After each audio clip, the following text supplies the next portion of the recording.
Good morning. You'll lose your mind and play. It's another big day on the WGN Morning News at 9. Today, we're gonna get deep and tackle the big questions with social psychologist David Myers, like, who am I and who are we?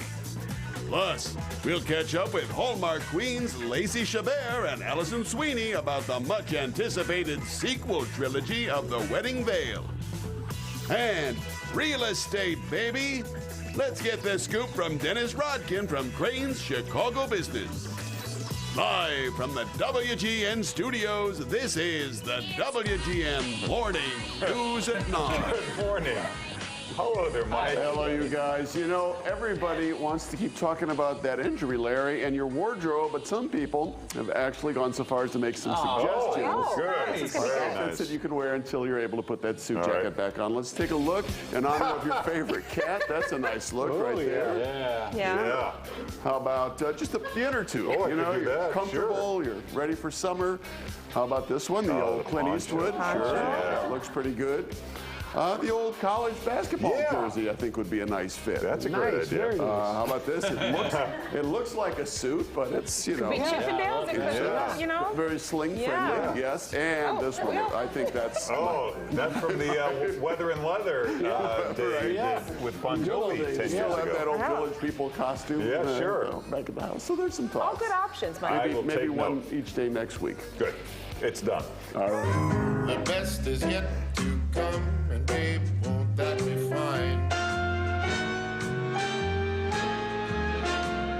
The best is yet to come, it's the 9 at 9.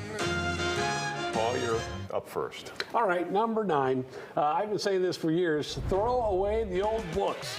It's the new year. Time to clear out your home of all the clutter, especially the outdated reference books like dictionaries from the 70s Yeah. or 80s or 90s. Donate them to a community college, library, or Community bookstore. colleges don't deserve Yeah. Yeah, why would Yeah, what just the? get them out of your house. Put them in the trash. They might be something collectors would like, but they're taking up space in your home. Same goes with the old bestsellers. Do you need that Nora Roberts book from 2011? No.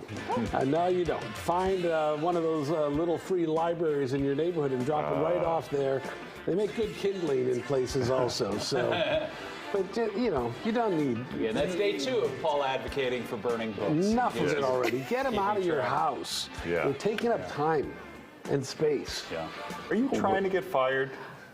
No, I really believe it. You don't need all these books around here. Yeah.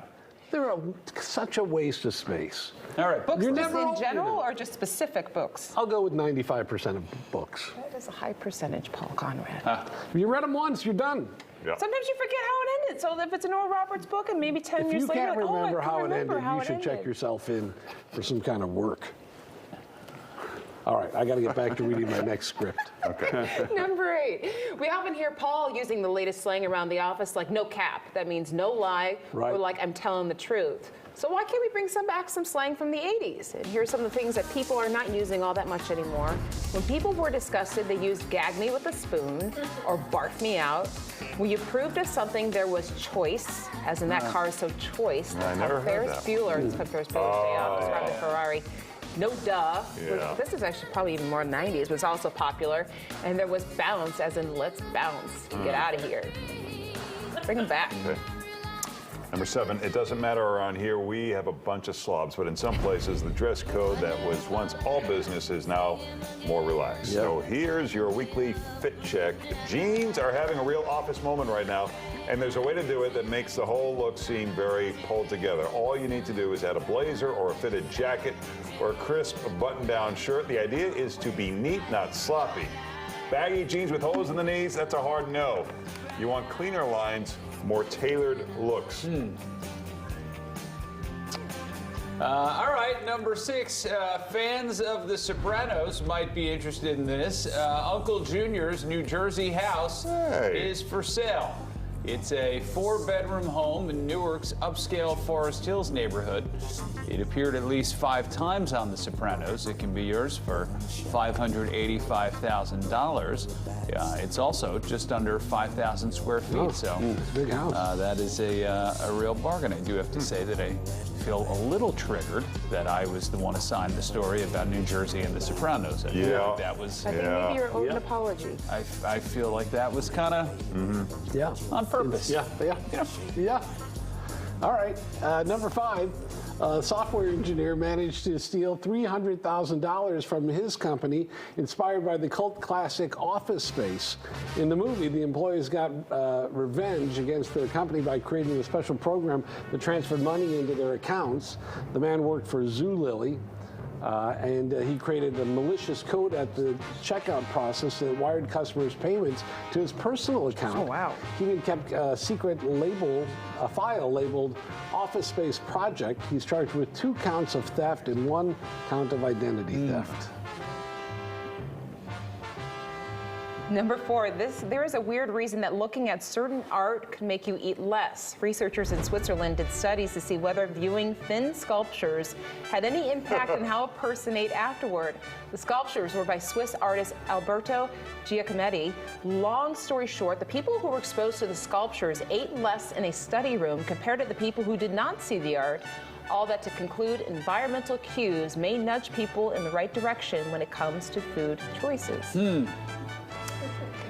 Number 3, this is cool. This train in Japan is a quirky little tourist attraction. It's known as the Amaterasu Railway and takes tourists on half-hour rides around town. The conductor even blows bubbles to add a bit of whimsy. Oh, that's fun. I look love at that. the whimsy. It's not exactly a high-speed bullet train, but here's the best part. It runs on ramen broth salvaged from local restaurants. There you go, recycling. Yes, a trucking company found a way to extract pork fat from the stock, refine it, and so it made up 90% cooking oil and 10% ramen broth. The passengers love it. They say it also has a delicious, savory aroma, much better than diesel fuel. Yeah. Wow. And then there's the bubbles. Yeah. The bubbles really make it. Oh, you're just holding up a little bubble machine. That's everything right there. That's some whimsy. All right, number 2, a lot of cities have put up, where am I over here? Bollards on their streets. That's the name for those little posts that block off a street for pedestrians. Oh, I didn't know what those were called. Or keep cars out of the bike lane. What did I say? Bollards? Bollards. Yeah. Well, check out these movable bollards right now. Ooh, Look like at magic. Well, how's this happen? that. What could go Why? wrong? And they're robotic or what have you. Yeah, But, interesting. oh, look at it in action. My, this is. Right. I feel like it might be faster for someone to just put them out there, Yeah. but you know. Yeah, you're 100% right. But if Right. they did it that way, we wouldn't have had a story for the 9 at 9. Point. That's why they did it. Yeah. That's why it's in That's there. All right, number 1. Here's another one for Chicago. A bucket of rats. A guy named Sean Woods has a YouTube channel where he tests out pest control products, and this could be a game changer. Watch this. La la la. Boom. Oh, that big boy. I was like, hey, stupid, I told you not to go up there. The big boy said, no, I'm not doing that. That's exciting Oh, soup with and like fun. peanut butter? Or? Lure 'em in, yeah. But then, okay. See, now you know what's scary is what's going on inside that bucket once you get 5 or 6 Right. live rats in there. And then you get 12 live rats in there. Wow. Or you After get overnight. one powerful A powerful, alpha rat. powerful rat Yeah. And that you got a emerges bucket of- from the bucket. Yeah. Takes over. And then you got a bucket of rats that you can choose what to do with from there. Where does Yeah. this end, though? Did someone Well, take the bucket if away? you, Or? if you look on his site, there are some exciting Recipes? endings. Yeah. How they end up. Yeah. Yeah. So, yeah, you probably want to save them and take them out to the forest Right. preserve so They that they go can to the continue forest to live their preserve. lives. The countryside. Like you do, Larry. That's I was told that's illegal, so I don't do it anymore. right. It's the 9 at 9. I just love this imagery of you taking animals and putting them in the trunk of your Yeah. car, driving them to So, Wisconsin. I had What kind of somebody animal put was up somehow some animal or something put a hole, like I got these window wells Yeah. that go like down in the basement, and there was like no screen, I think, when I first moved in. Yeah. And one day I'm in the basement, I'm looking in the window at the bottom of the window well, and there's a rabbit, a mouse, a frog, a spider. It's like Noah's Ark. There were like 6 or 7 animals in there. Look at you. You're a real Snow White with all Yeah, these animals Snow following you White. around. I said, hey, I'm paying the mortgage. Yeah. I Get out of got 2 here. freeloaders Everyone else. living in my Scram. house. Yeah. You're a charitable guy. So you I should have opened a zoo or something. yeah, that'd have been a good idea. Anyway.